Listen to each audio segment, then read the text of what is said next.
like, and well, I will say this, as a technician, especially here in New York, right? You can get a gig this week, not have a gig next week, get a gig for a month, so the working for myself sort of has been like my norm, if you will. I hate that word, my regular, right? Yeah. So, I've always had to balance um learning what it means to make money this month and not next month, and navigate it here in the city because I've been here for I moved here in 94. So I've been Okay. here for 30 years. Good Lord. Okay, I just Wow. realized that. Sorry. Okay. Yeah. Congratulations. That's a big milestone. Absolutely. Thank you. Whew. Um, hmm. so so yeah, I've had to kind of navigate the entrepreneurial or the independent contractor space for as long as I've been here, right? Yeah. So being an entrepreneur is not new to me, per se, but there are new things that can happen every day, Is right? that right? Oh yeah, think about it. Let's just go back to the 90s, okay? There was Wow. no social media. It was all print. Right. When I got started, there was no email either, okay? That's, how did you find people? I know that sounds like a very millennial thing to say. Yes. But For the but record, I'm Gen X, but how in the world do you find people? Just newspapers, radio ads? What do you do? listen, it Billboards? was it was newspapers and radio, no, not radio ads, but newspapers, definitely. And then like once you get in somewhere and you make friends, they call you. Or at the time, they paid you. Just let me have Yeah, it. yeah, yeah, They would yeah. No, they would pay you, and hey, Vaughn, yeah, such and such, we need riggers for this show, or this hotel is hiring freelance AV people. You might want to get in. And I worked at Marriott for a very long time in their audiovisual department. wow, That was a that's really cool. good discount. Oh my God, that was awesome. Oh, I bet. Ooh, I would have traveled everywhere. Oh yeah, I did. I did. But as time went on, and I got into corporate audiovisual.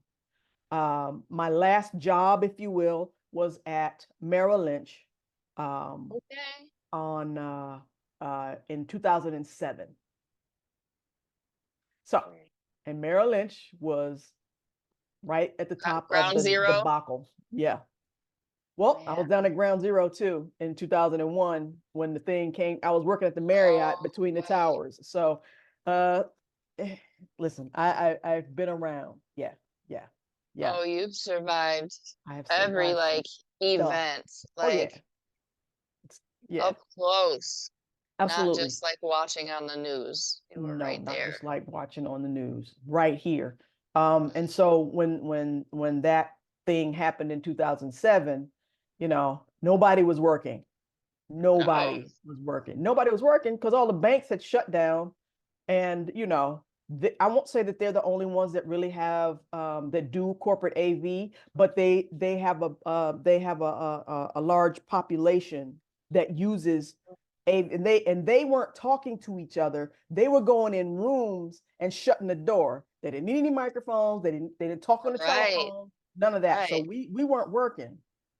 Oh my gosh, Oh that yeah, is terrifying. That it, was a it, scary time anyway. it My was. husband got laid off. It was before he Yep, had his degree. yep. He couldn't even get interviews at like McDonald's, Walmart, nothing, even though he had worked at a Fortune 100 company for the last, whatever, like almost Wow. 8 years, 8, 9 years at that time. Yeah, Mhm. he couldn't get any interviews, nothing. Yeah, that's about right. That sounds about right. Um, so yeah, my mom just called me up one day. She's like, "Hey, you're not doing anything. Right? Go take the H&R Block class. Oh my God, I did that I will pay for it." Did she around the really? same time. I did. It Mhm. was like 12-week course or something, right? Yep, And at the end you got certified and then yep, you did your first season. exactly. That's exactly how it went down too. I did Yeah. my first month at Yeah. H&R Block, Yeah. And lays people didn't off make at any month. money.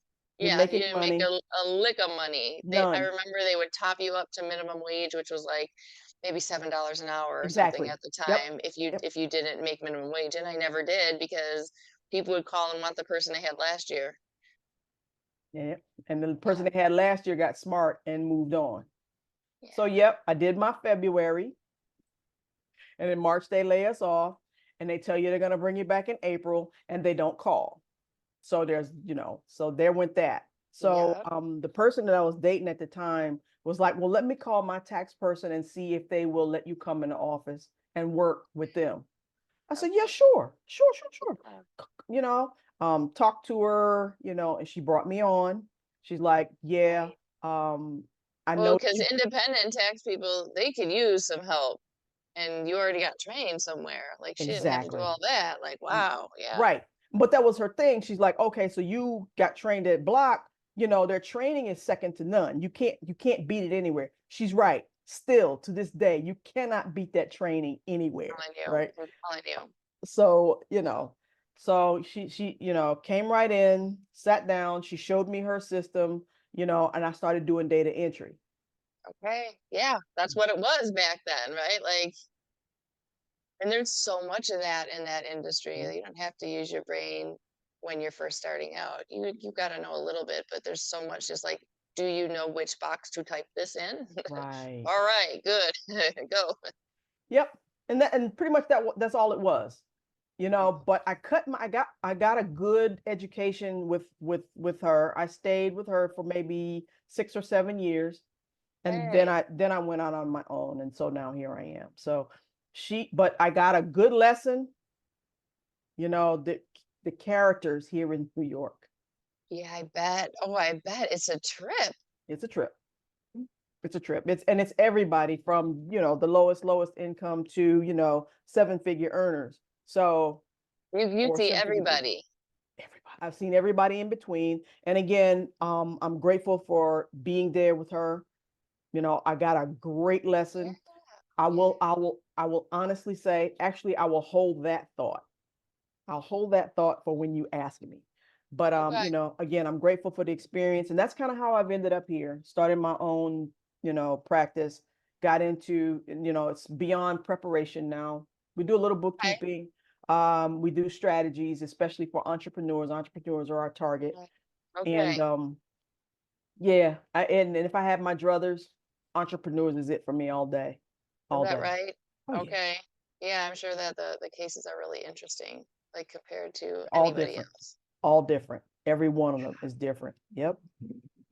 Wow. Yeah, I mean, when you find a good tax person, I have a good CPA, and I'm like, every once in a while I get mad at him, and it's funny because in my day-to-day job, I'm a finance person, bugging people to do stuff they're supposed to do. So I know better, and I know what I'm supposed to do. Yep. But as a client, I'm not always the best client, and he has to bug Aha. me, and I'm back here cursing him, but I know I know he's right, and if he didn't stay on me like that, I would Right. just end up in trouble. So Yep. He's just doing his yeah, job. He understood his yeah, assignment. yeah. That's all. Yeah, exactly. After April, well, actually, as I was thinking about it, do a lot of the entrepreneurs ask for extensions so they can, maybe like cut a check, but then take their time doing their taxes, or does like the vast majority of what you're working on just end in April on tax day?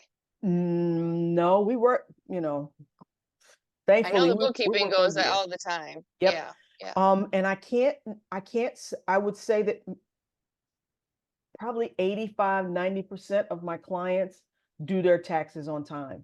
But that's because we work Okay, all year long. that's right. I work with them all year. Let's keep your bookkeeping up to Yeah. speed. Let's keep your payroll up to speed. Let's do some strategizing during the year so that when tax time comes, all you got to do is fill out what you need to fill out on my Right. portal. I already have your financial documents. Right. So just, There's pay not a me, bunch of done. surprises. Right, right. Just pay me when we're done. Woo! Yep. That Yep. should be your tagline. Just pay me and we're done. Maybe not. Maybe I'll do that. Pay me Pay and me and we're we're done.